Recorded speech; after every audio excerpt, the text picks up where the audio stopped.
Suntem la Poiana Izvoarelor. La apus. Romantic. Adevărat. M-ai adus aici de 12 februarie. 12 februarie? Păi da. Mamă, pe 16 trebuie să facturez. La ce te gândești tu în vârful muntelui? Ce frumos se văd munții. Frumos, mă, și la noi. Ai făcut și tu o poză? Am făcut mai multe. Bravo. Foarte Da, mai frumos.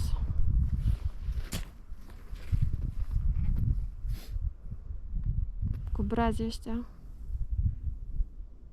Superb. Și zăpada adâncă. Am intrat în ea o grămadă.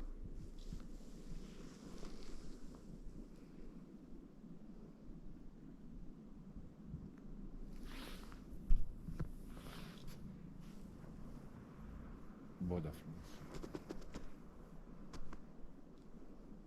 Cred că e mișto să prinzi și apusul În pădure. în pădure. O să sperăm că nu prindem și noapte. Ah, Ca ea nu mai e așa mișto. da, ore bune. Uite câtă zăpadă e și pe aici n-a umblat nimeni. E zăpada intactă.